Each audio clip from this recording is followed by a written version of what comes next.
it's natural, but what's the problem? It's also natural with a leaf here, a leaf, two leaves. 3 leaves. 3 leaves. I must say I did have a shock. But I was desperate, so I had to do what they asked. But never again am I coming to a German sauna. Okay. Let's see whether Soren is ready there. Or yeah? But we are not seeing the guests.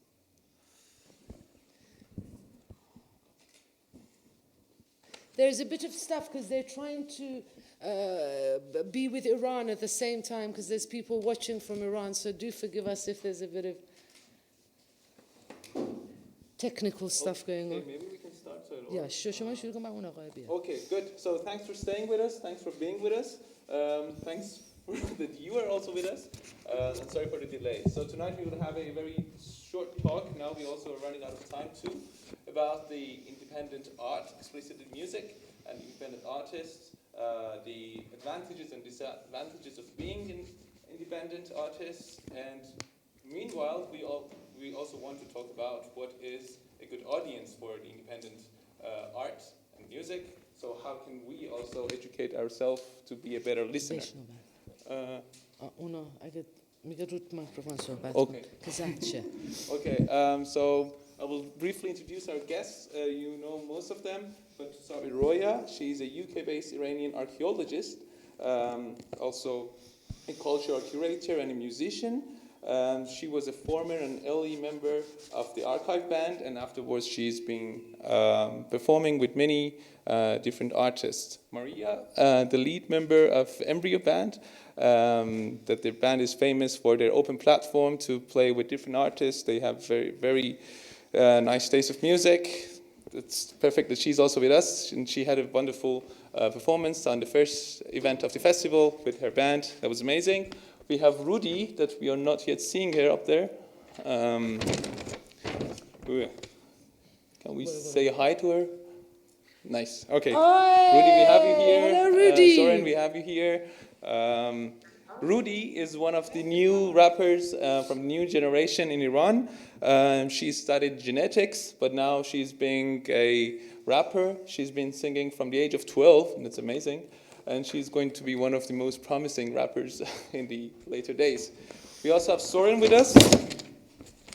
Soren has studied Iranian studies, psychology, and peace building at University of Hamburg and University of Tehran. He also was a research fellow at Institute of Social Studies and Research in Tehran. Since 2009, he works between Germany and Iran to follow his conviction that connecting people would lead into peace. He's intensively connected with the artists in Iran, and he holds talks, cultural events, and music events with Iranian artists in Europe. So maybe we can start the talk with Roya. Yeah. We are always using this keyword, independent art music. Could you let us know that what do you think, what could be a good definition of this? Because everyone is having their own interpretation. Oh, Lord. No, seriously. I think that in the past, artists required systems. So, for example, look at the movie industry. They had studio systems. You were wholesale brought. Then you had Tin Pan Alley creating songs, creative songwriters who created for the artist. It was a much more own situation. So arguably, independence for artists, I would say from the 70s, they started getting a bit more agency. They started actually going, no, I don't have to. Because in Iran, we had this problem with copyright and issues such as this.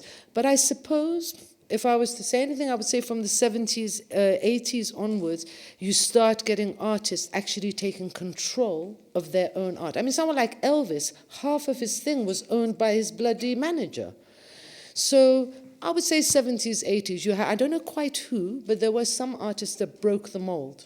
And they also did in films as well. A woman was the first woman to break out of the system of thing, and she said, no, I'm not going to listen to you guys. I don't want to belong to one studio. I can go to any studio and work. So it's a really hard one, this word independence. As I pass the table to you. Yeah. Yeah, it's a big story, and I mean, when we look to the beginning of art and music in general, people made music to joy themselves and to joy other people without any commercial idea. And also there was this idea of making music just for God, or just for like that the possibility you have, it's made by God, so it's not good if you say it's my talent. It's a talent God gave me. So like all this process that the artist is an individuum who is like showing his name is already the first process. Then the process of a stage, that the musician is up on stage and people look up like, okay, it's not one of us. So like, because folk music, the people start to play and then they all play together and some dance and everybody's part of it. So this splitting of like an artist is on a higher level and everybody's looking already changed a lot. Also in the capitalism, of course, they use this as making money, and they use this of also using the artist to do money. So there's a big catastrophal business of using the talent of people and making money out of it. And as she said, it's a big catastrophe, because the great artists always don't have any money, and the manager has a lot of money, and the Verlag has a lot of money, and the label and whatever, but the artist is kind of poor. And yeah. But just quickly to say, we also have to remember the patronage system. So the arts, from the very start, you were a joker, you were in the king's court as a gesture. Mozart, any of the artists you can name up until the turn of the century, which is where management came in. So once you lost the royal institutional patronage, other systems came to be, and it commercialized. So before that, I'd write for the king, and the king would be happy, and I'd live a really good life. There was no manager, no copyright, no ownership, no syncing with films, syncing with adverts, and this sort of commercial. And then you have all the minstrels, what you mentioned about the folk. So you had minstrels who went through independently, played in different places, gathered their money and put two fingers up to any royal family or any institution that said, oh, let me run you. So there's different forms of, yeah. There's some keywords that you are referring to, like the labels, studios, managers, and so. And I was earlier reading that your father, Christian, with his friends, they were forming a label, if I'm right, Schneeball, if I'm correct, in 1970s. It's a snowball, Schneeball. Means, and that's amazing that they started this, as I heard, it was the first independent label in Germany, if I'm not wrong. I'm not, I don't know if it still exists or not, but Does it still exist? Yes. But it's actually, it's a difficult story, because they formed the label in the 70s. They were all free mind, and in the end they were not anymore, and it was again like it was. So it is a big problem always of good ideas, and then people have the power and they change. Like also in politics and in the whole history, it's a big problem. And my father, actually, he stayed independent and underground because he started to copy the CDs of his own music by himself in the copy shop. And he sold his copied music from his own. So people came and said they loved it because it was so underground and so independent, like, fuck you all, I want to be just myself, I don't want to have this struggle with all this. Because, you know, you print a CD and you have to buy it from the label, and it's always big costs. So in the end, you earn €3. So if you do it by yourself, you at least earn these €10 by yourself, you know. And then there came a guy and said, Christian, what you do, this is illegal. And then my father said, why? It's my music. And then he could not say anything because it was his music, it was his compositions, everything. So this is a little anecdote of... True. I guess we can talk with Soren later, but before jumping to that, I would like to talk with Roody a bit about the challenges of being an independent artist in Iran, because there are too many limitations and there are not too many active labels and so. So could you briefly tell us that what is your experience with dealing with independent music in Iran? من فکر می‌کنم که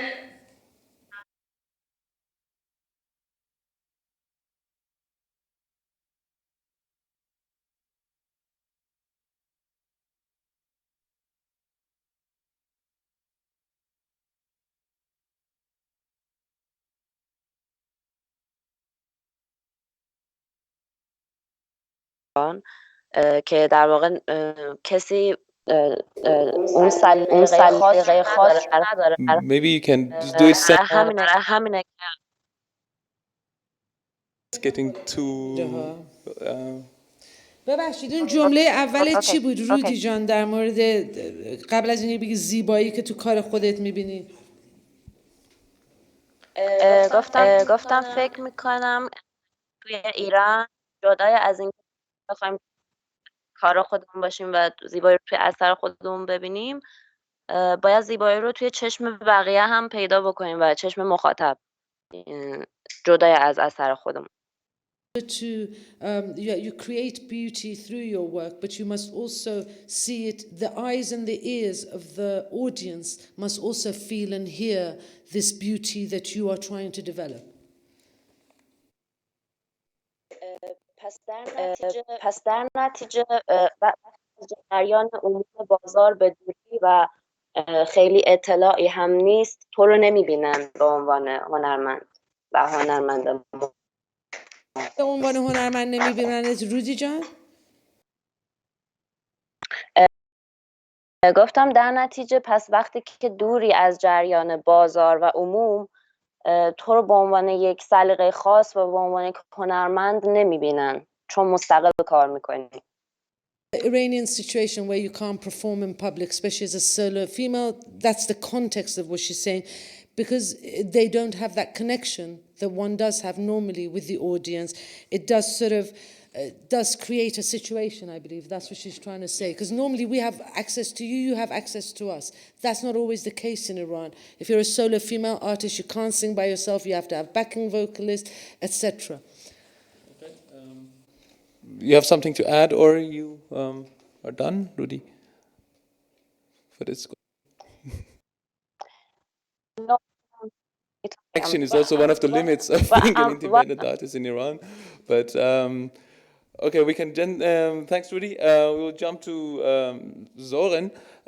Maybe you can also give us a bit, some hints regarding how can labels help in this regard and why every single artist is complaining every day about labels.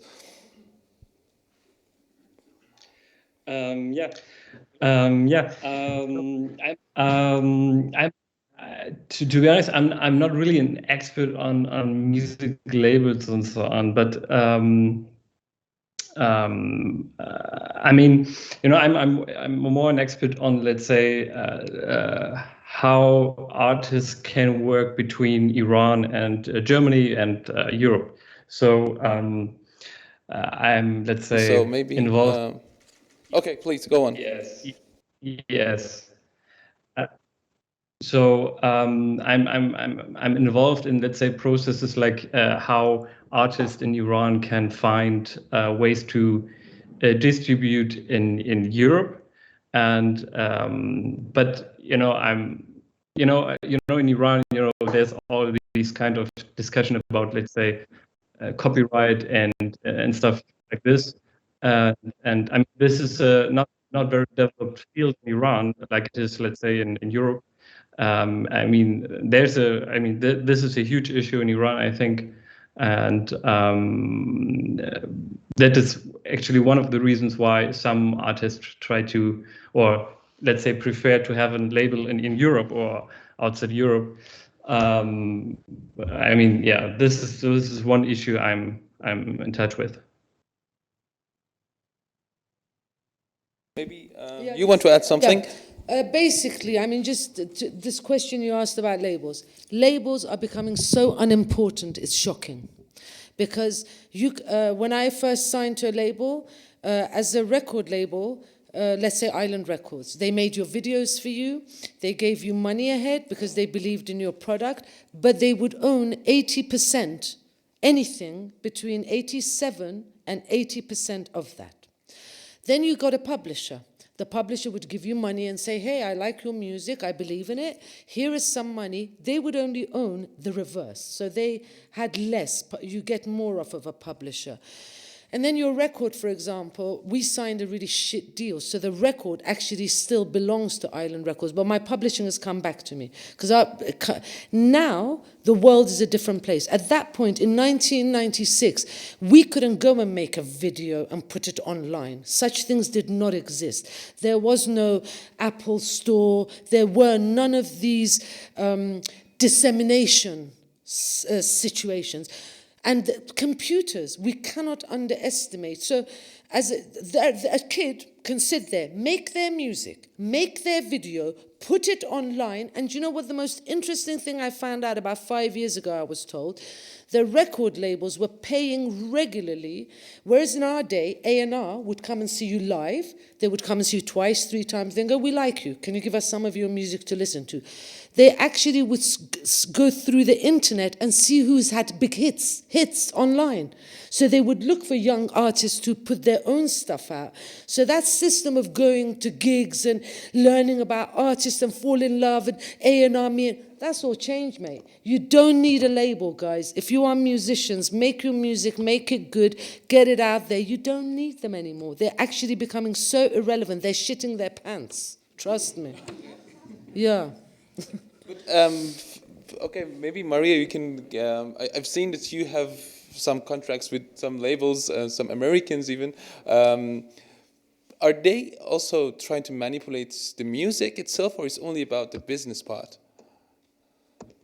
Or maybe they try to, or the manipulation maybe with samples, that they take some parts of the music, do samples with it, and don't give you money of what they earn, for example.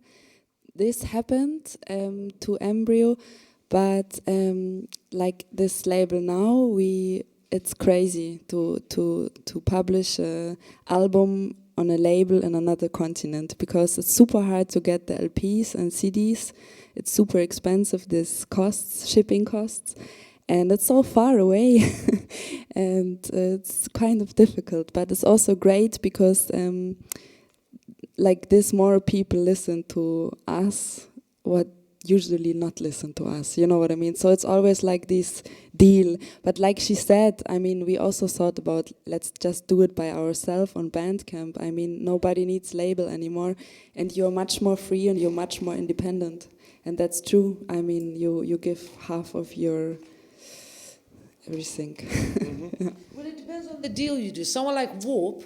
Yeah, so it's also everyone was giving you 80-20. It's Warp also Records would give you 50-50. It also depends how known you are, because if nobody knows you, you can try to do a YouTube channel. Nobody will click. Nobody will check. But if a label will publish you, people will know you. This is the deal. So you have to decide. Yeah. Then we came to the conclusion that the labels are not sufficient. They are not good. No need. But then I want to go back to Roody. That okay, we came to the conclusion that the labels are not helpful. But in being in this community of the artists around you, how would you like to get help from the more expert or older artists that can facilitate your path in your music path?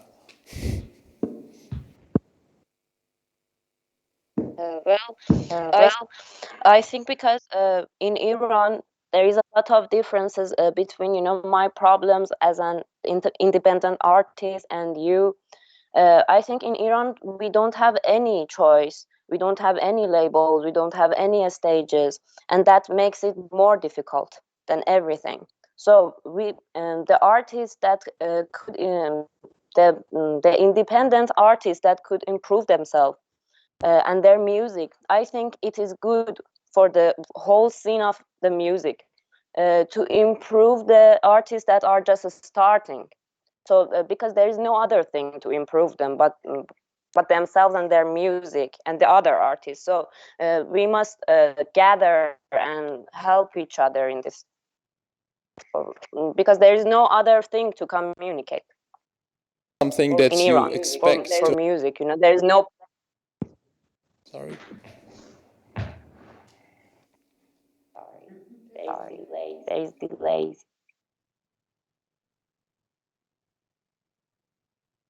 Your friends around you, or those that you follow their work, or this is something that you just think that it's good to happen later? So this is something that I think it's good to happen.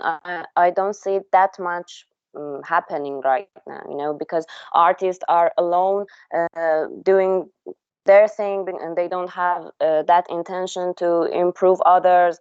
They don't have that sight, and mostly the old artists, they don't have that sight because they're just done with it. And I get them too. But if we want to improve this thing, we just have to work together, because there is nothing else but us working together. There is no place, there is no community to improve. We must make it. And what I meant by my audience is that not just my work must be beautiful, but my audience's mind must, they must think beautiful. They must get it. I can't just play music and no one knows what I'm saying, or no one knows what I'm playing. It's because in Iran, we don't have anything to educate us through music and through art. And there are very few people who can get what you do. So the very first thing we should do is that we artists, we must gather together, work together, and improve the community and the audience we have, so that they could get what we say first. Not to do things alone, just to do it and say, okay, it's my art, it's what I do and I like it, but not to do anything for the scene. So Soren, a question that comes to mind is that how you keep yourself alert about what's happening in the music in Iran, and what are the channels that you are trying to get yourself tuned to find out which is the good artist to support in Europe. And so someone like Roody, how could she be aware that she might be listened by you? I mean, I think the easiest and best way is to be in Iran. So usually, like before Corona, I used to be in Iran like almost 2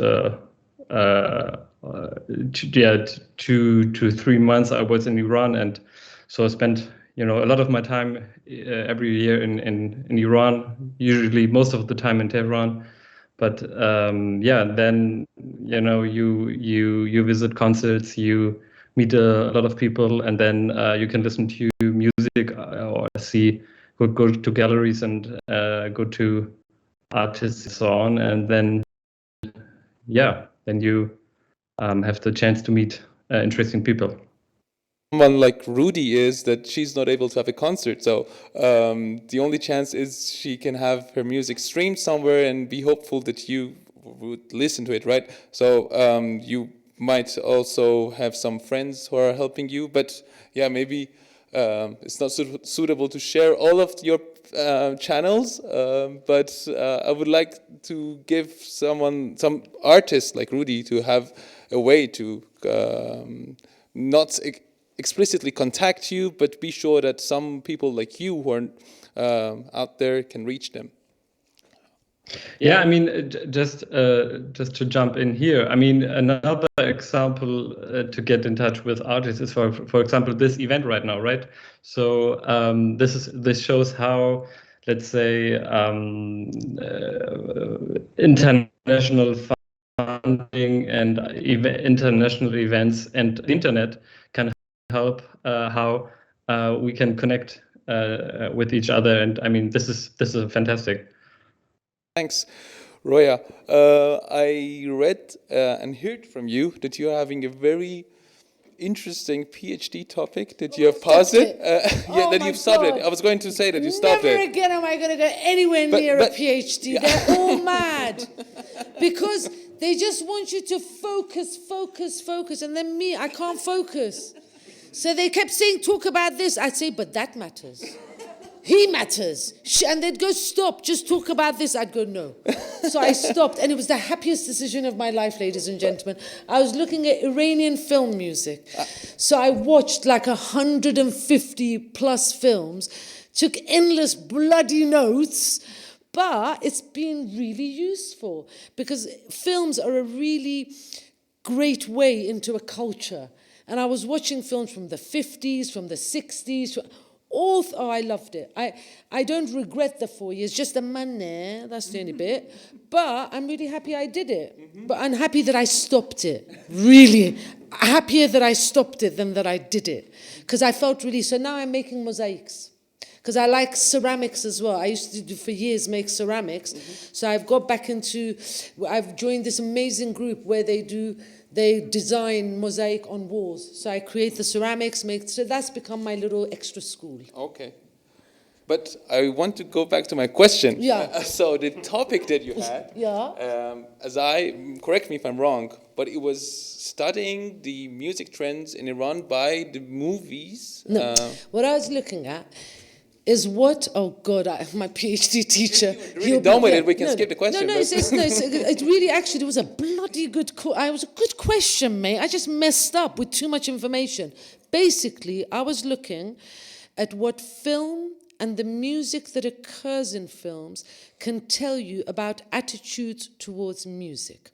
So, for example, the fact that we have cabarets in 79, Gugushi singing in it, come 80, end of. The next thing you see is that film on Motreb, where suddenly the musician is just an opium addict. So I was looking at social ideas about music and attitudes towards music in the way films portray musicians, the venues that are used, the social possibility.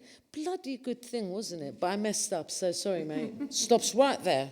But that's what... Back to my question. Yeah. I'm not that yet was there. the answer, yeah? No, I was not yet there.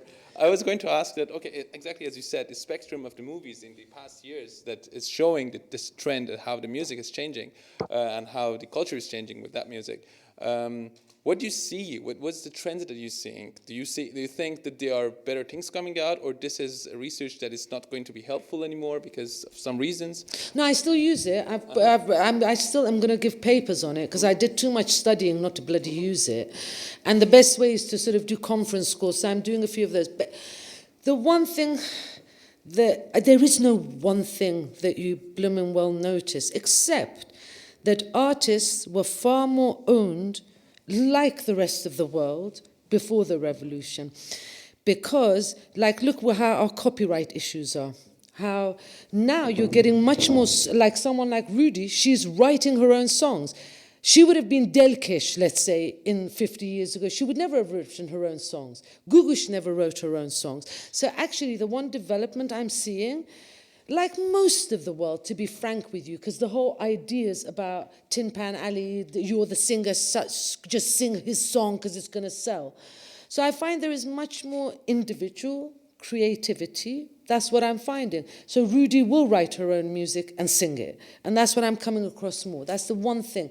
But in terms of performance, screwed after the revolution, because there is so little opportunity for performance, and where there is opportunity for performance, there are certain prohibitions that mean that you don't always develop the music or the art as it really should. Yeah. Great. Maria, I'm aware, by attending your events and hearing from friends, that you have a band that it's really open to play with new artists, with newcomers, and so is this something which is written in the DNA of your group, or is just something that happens, or this is your purpose to somehow support the new artists that are out there?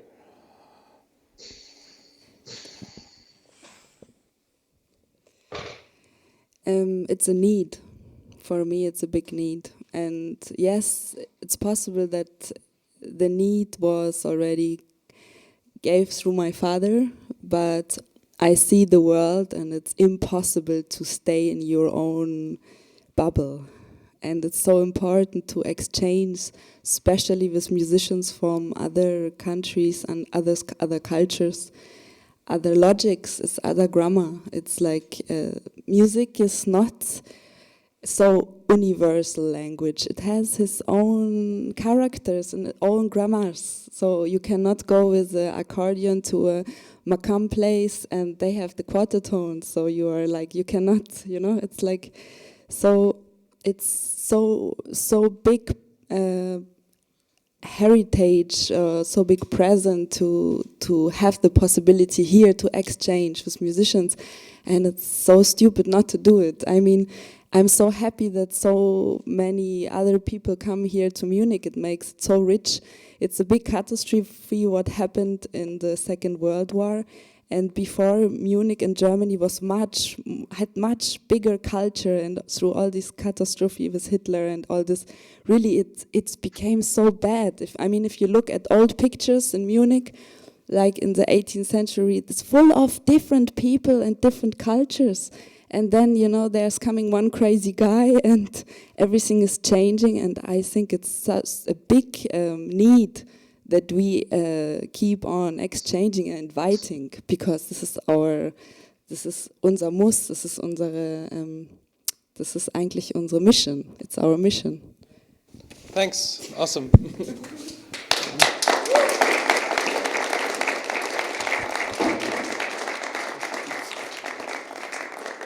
Okay, back to you, Rudy. I guess we've.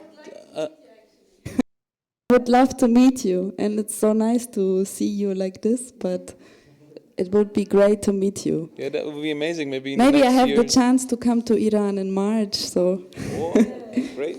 we could meet. Yeah. Awesome. Maybe Yeah, we can invite you. I love you guys very much. I always listen to your music. Really? No, really? Yep, really. Yep, really. I don't believe you, but I like to believe you, so. So do something with us. I would like. Maybe in March. Maybe in March. Lovely!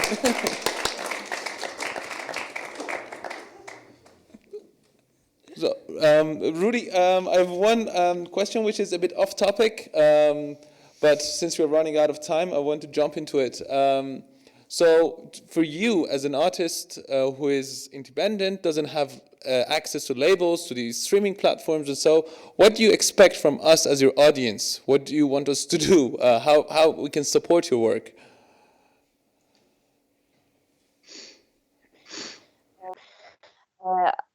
I would really like my audience to support me through the right platforms. You know, in Iran, we don't even know how to support artists.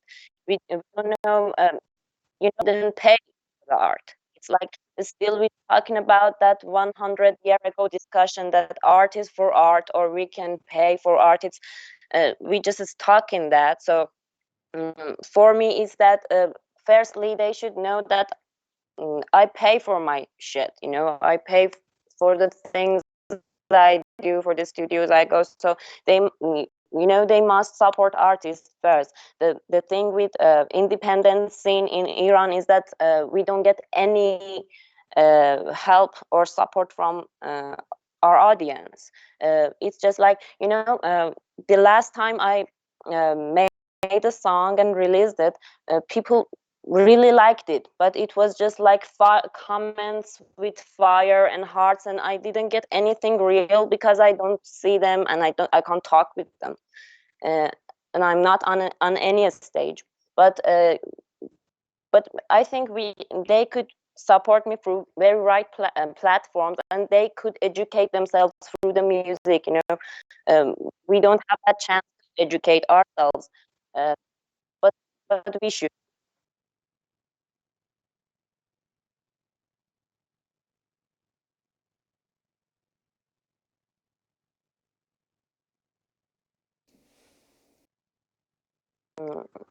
No, not the platforms that are made by some people, and fundings. I mean, like for example, YouTube, Spotify. They don't even play us through this platform, us to share us music freely. So this is the very first thing to share as an artist, that art is not for free always. It's something that you should pay for it. I will interject here is Iranian culture does not have a paying culture for music. So we've always had a problem with record sales. It's nothing new, Roody John. And the other point is YouTube does actually pay. You can, if your songs get 1 million hit, for every 1 million hits you get 1,000 quid. It's an actual fact. There's a paid platform. And the other thing is you should use your friends outside the country. So for example, if you don't have a bank account, which means you can't open your own Apple Store sales, the platforms exist, my friend. So all you need is someone with a bank account here who you trust, and then you give your music over to them. There are 1,000 platforms, my friend, that people can hear you through, promise you. And when it comes to monetizing, unfortunately, speak to any record label today. They will tell you the most money is in films, radio play, airplay, being on an advert. And the sales are screwed unless you're someone like Adele. And people are so used to downloading things, even in Europe and the world, they're learning to get their music for free, which is why we had what we had in Iran for decades. You get me? So unless you can perform live or get your songs into a film, everyone's screwed. Art is really in a bad place in that way, music. Unless you've got a live audience or you've got ways to sync up your music, it's not a lot of money in it. I'm sure you agree. I mean, you're performers, so you always have this live audience thing going. But that's where the money is at, live, syncing up. Ask any record label. They're having such a hard time selling. It's a very nice point that you mentioned. It was going to be one of the questions that I would ask from you and Maria, that what is the place that you want to be heard from? Is it Spotify? Because there's a long discussion that why Spotify is not a good platform for the artists. It's not artist friendly. And so, but both of you don't have much activity on the social media, you don't do much advertisement and so your audience would always be a very limited group of people. Thank God. But what do you expect? Is this your only source of money, or you are, I don't know. I would be really happy to hear your comments on this. Hey, keine Auskunft über finanzielle Sachen. Nein, Quatsch. So, yes, actually, there are a lot of different platforms where you can get money here as a German privileged artist. There's this GEMA, so if you, it's horrible for many little clubs because they have to pay a lot for the GEMA and don't get anything, so it's a big problem also. But they really protect artists or try to protect their compositions. So if I compose, I write it to GEMA, and whenever it's used in radio or in the movies, they check it and they give me money for it. So it's kind of good for artists in some way. There's of course this live stuff, but of course with Corona it's catastrophe. And of course you can try to do like these Spendenaufrufe. How is it in English? Spendenaufrufe? Donation kontos. So, like, for example, maybe you also can do a donation konto, whatever. Like she said to a friend who has a konto, maybe somewhere where it's safe and then can give you the money. And yeah, of course, selling your CDs, like what I told, like copy your own CDs by yourself and sell it. So. Yeah. I made my money from music originally when we signed, made quite a bit of money, wasted all of it, might add, truly. And then, to be frank with you, I actually made a choice to work normal jobs because I didn't like the music industry, what it did, but I'm lucky enough that, like my good friend here in England, in Europe, we have publishing rights societies. So still till now, I'll get my money when there's something is in a film, something is somewhere. But to be frank with you, I don't live off the money of my music. I made a point after Archive that never again will I ever think about music as a job because it's rubbish to think of it as a job. And I'm quite a different artist. I don't like playing all the time because I get quite emotional and I take things quite deeply. So I'm happy with my state of affairs. My sister manages a hair salon. I used to do reception work once a week, twice a week, because I'd rather do that than do music for the wrong people. And for people who, you get me, in the wrong place. Yeah, so I think that's the other thing, Roody John. Almost every single musician I know has another source of income, my friend. Almost all of them. Unless you're lucky enough to be in countries that support the arts. Almost all of them. I'd rather be a garçon. به خدا قسم تا اینکه مردم به زور بگن چی کار کنی. I have done all kinds of jobs. Make no mistake. And I'm proud of it. I agree. Music is for surviving and not for emotionally. For surviving emotionally and not for surviving moneyly, financially. So it's very dangerous actually if you are forced to live from music because it takes you so much under pressure, and this should not be because it's a creative thing. And this is what she said. Then somehow you prefer to clean or whatever, because it inspires you also much more than to sit on a rich white table with a lot of money, like, and now create, and you are there like, fuck, I have no inspiration because everything is so good. So when Corona started and everybody was like, oh, it's a perfect time for musicians to be creative and everybody will be so good and so many great music will come, and I was just like super depressed in my room and I could not create anything. I was just like, fuck, I need life, I cannot, this is too much. So it's like she said, it's not, music is not for financial, but, and this is dangerous also, I think. It's very dangerous to have the pressure to live just from music. Like, I am lucky because I have a lot of different projects coming by chance, but I'm very, very ready to make anything else in any moment. So, Soren, you briefly explained, but maybe you can now do it in more depth, that how can festivals like the Gate of Tehran, you also have one yourself, what's the name? Can you say it? Actually, it's not there anymore. It was called Wundern über Tanavo. Seaward, or? Yeah, it is. So yeah, how do you think that these festivals, maybe you can explain that why your festival doesn't exist anymore, how can they help this whole process?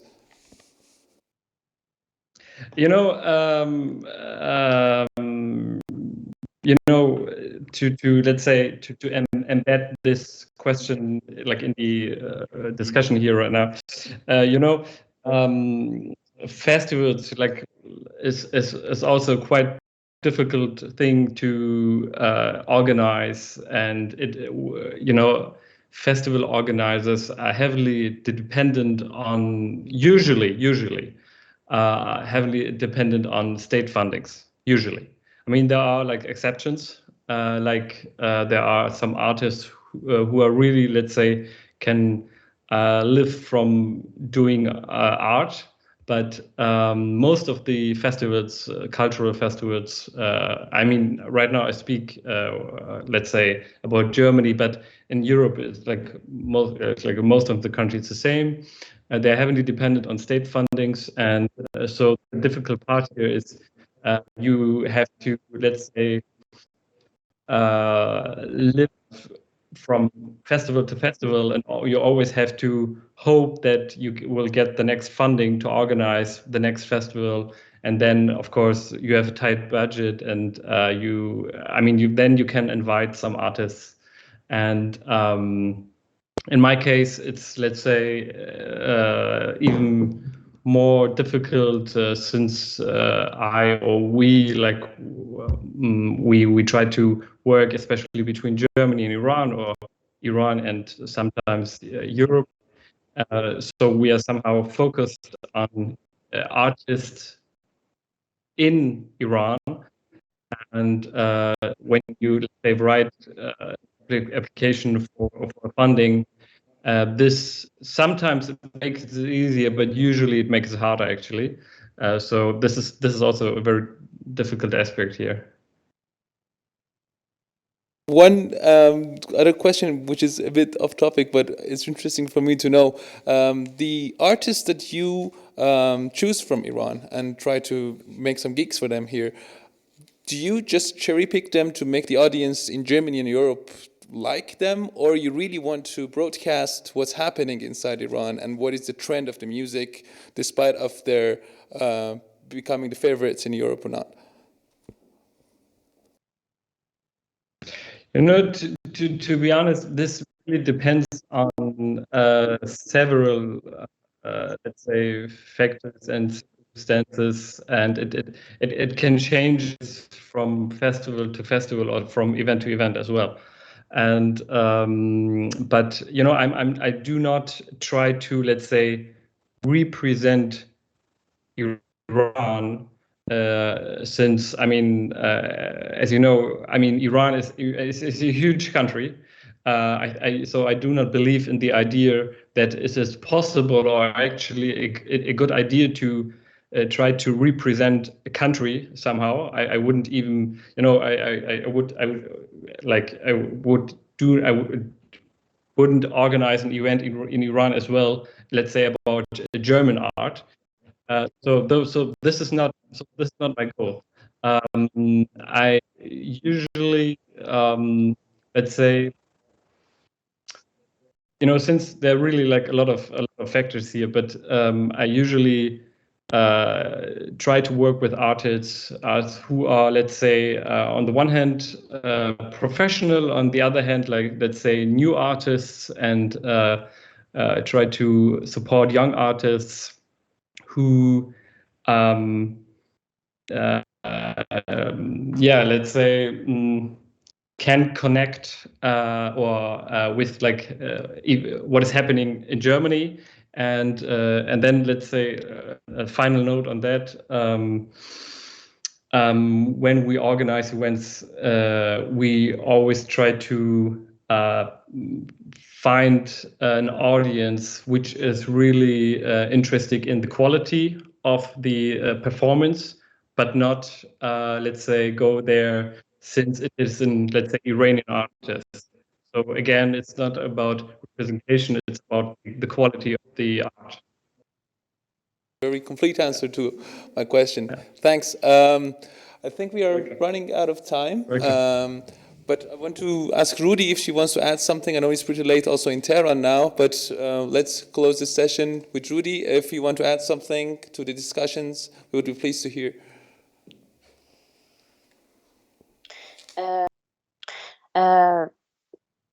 Talked about everything, but the only thing that I wanted to talk about, but we don't have time, was that the very thing between art and power in independent music in Iran, because nowadays in rap music it is very related that some people are supported by some very big organizations, and you know, we have this deal too, that you know, not just labels and not just platforms that are run by some people that we don't know, and they just give money to whoever that works through some very obvious very obvious shapes of and forms of art. But we have that problem that power nowadays in Iran is overrunning art. You know, they don't let us you know, they don't even let music grow. They don't let us do this. So this is a very important. This is a very important thing, to not involve art with power, and do not go through these organizations. You guys, can we have a round of applause for Patronage, because they are such supportive people, from lending us instruments to coming to take photographs to. So can we just have a really big round of applause for Patronage? Bravo! Yes. So Thanks, everyone. Thanks for you for being here, for the talk, for your performances. Thanks for those who supported this event to happen, from Kultur to other private or even donations. And thanks to you who've been staying with us. We will see Roya and Maria and her friends on 21st. But it's a jam session. It's a jam session. All right, mate, don't expect some like prepared shit. It's just like flow. Yeah. It will be amazing. So thank you. See you then. Thank you. Thank you. Ciao.